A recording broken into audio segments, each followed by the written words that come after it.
തമിഴിലെ സൂപ്പർ താരങ്ങൾക്കൊന്നും ഇപ്പോൾ അത്ര നല്ല കാലമല്ലെന്നത് പൊതുവായ ഒരു അഭിപ്രായമാണ്. സിനിമാ പ്രേമികൾക്കിടയിൽ അത് വലിയ രീതിയിൽ നിലനിൽക്കുന്നുമുണ്ട്.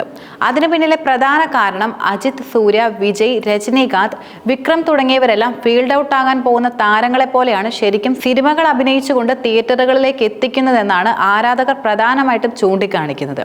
അജിത്, സൂര്യ, വിജയ് എന്നീ സൂപ്പർ താരങ്ങളാണ് തുടർച്ചയായി പരാജയം ഏറ്റുവാങ്ങുന്നവരിൽ ഉൾപ്പെടുന്ന പ്രധാനപ്പെട്ടവരും.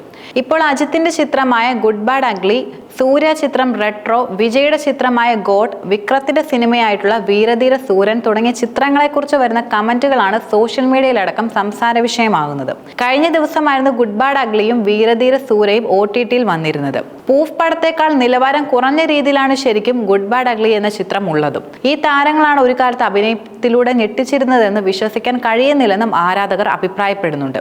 സിനിമയുടെ താല്പര്യമുള്ള തരത്തിൽ കുറച്ച് കഠിനാധ്വാനം ഗുഡ് ബാഡ് അഗ്ലിക്ക് വേണ്ടി അജിത് ചെയ്തിട്ടില്ലെന്ന് സിനിമ കാണുമ്പോൾ വ്യക്തമായി മനസ്സിലാക്കുമെന്നും ആരാധകർ അഭിപ്രായപ്പെട്ടു. ശക്തമായ കെട്ടുറപ്പില്ലാത്ത കഥയും തട്ടുപൊളിപ്പൻ പാട്ടും രണ്ടും മാത്രമാണ് യഥാർത്ഥത്തിൽ ഈ സിനിമ. വിജയുടെ ഗോട്ടും സമാന സ്വഭാവമുള്ള സിനിമയായിരുന്നു എന്ന അഭിപ്രായമാണ് പ്രേക്ഷകർക്കെല്ലാം തന്നെ ഉള്ളത്. എന്നാൽ അഭിനയം കൊണ്ട് വിജയ് ആളുകളെ ആകർഷിക്കുകയായിരുന്നു. ഗോഡ് പരാജയപ്പെടാനുള്ള പ്രധാന കാരണം എന്നത് സംവിധായകനാണെന്നും ആരാധകർ ചൂണ്ടിക്കാട്ടി.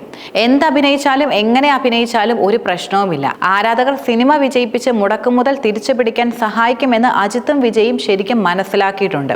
ഈ രണ്ട് താരങ്ങൾക്കും വലിയൊരു ആരാധക വൃന്ദം തന്നെ നിലനിൽക്കുന്നുമുണ്ട്. ഇരുവരും വെറുതെ വന്നാലും അല്ലെങ്കിൽ സ്ക്രീനിൽ വന്ന് 4 ഡയലോഗ് പറയുമ്പോൾ തന്നെ ആളുകൾ തിയേറ്ററുകളിലേക്ക് തള്ളിക്കയറുമെന്ന് അവർക്ക് നന്നായി തന്നെ അറിയാം. കുറഞ്ഞ പരിശ്രമം, അതുപോലെ കൂടുതൽ ശമ്പളം.